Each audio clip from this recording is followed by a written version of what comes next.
For too long, women have not been heard or believed if they dared to speak their truth to the power of those men. But their time is up.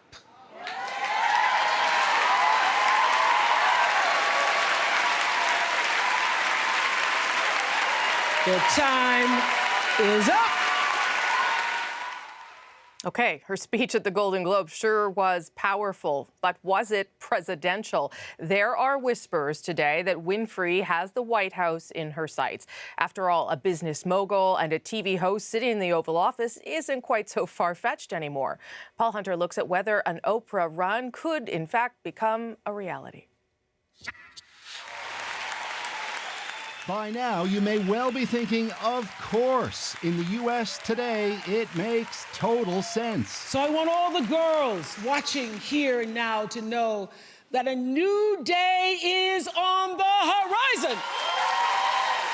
A Golden Globes thank you speech that sounded, say many, downright presidential.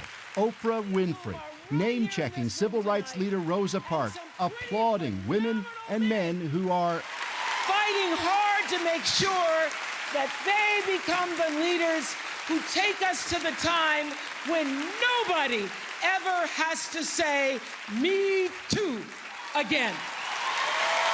Thank you. The internet, as they say, exploded. In tweet after tweet, it's Oprah for president, Oprah 2020. Please do it, wrote Lady Gaga. She absolutely would, offered Winfrey's partner Stedman Graham. Said by some to be now actively considering it, Winfrey was asked would she run in the weeks after Trump's 2016 victory. Her answer then, his win changed everything. Oh, gee, I don't have the experience. I don't know enough. I don't know. And now I'm thinking, oh. Okay. All right. Well, okay. Indeed, it's no longer fantasy that a billionaire TV star with no political experience could win the White House. Something Trump himself seemed to recognize when he first considered a run for the presidency back in '99. You have a vice presidential candidate in mind? Well, I really haven't gotten quite there yet. It's just Oprah. I love Oprah. Oprah would always be my first choice.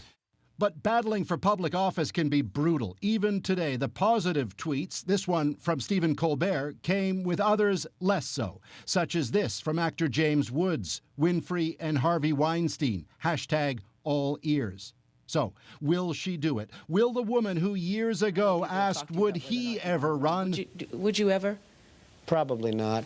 Will she now run to replace him? Stay tuned.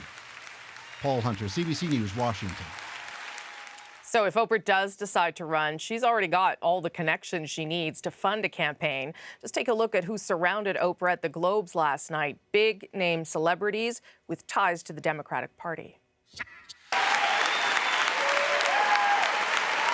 Seated at the same table as Oprah, singer-songwriter Barbra Streisand and her actor husband James Brolin, both longtime Democratic donors.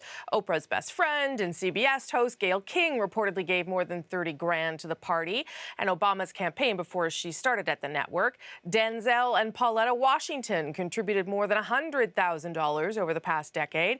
And at the next table over there, director Steven Spielberg also donated to the party for years and gave $1 million to Hillary Clinton's 2016 campaign. Of course, the next U.S. presidential election is still nearly 3 years away, and while some A-listers muse about making a run for the White House, there is an even longer list of conventional politicians thinking of challenging Trump in 2020. It is a terrible day for millions of working families in this country. Massachusetts Senator Elizabeth Warren has become one of the new faces of the Democratic Party. The liberal icon wrote a book and has already collected millions in donations, perhaps an early sign of a campaign to rival Trump. Did you have any communication with any Russian businessmen? California Senator Kamala Harris raised her profile in her face-off with Attorney General Jeff Sessions in the Russia hearings. Time is wasting there. Meanwhile, New Jersey Senator Cory Booker has been floated as a presidential candidate.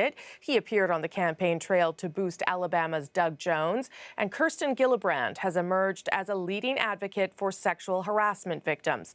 It was a sexist smear attempting to silence my voice. She fought publicly with Trump after calling on him to resign over allegations of sexual misconduct. But I'm not saying I wouldn't run. And former Vice President Joe Biden is sure looking a lot like a presidential candidate. The 75-year-old is planning on spending this year traveling to U.S. and reintroducing himself to Americans.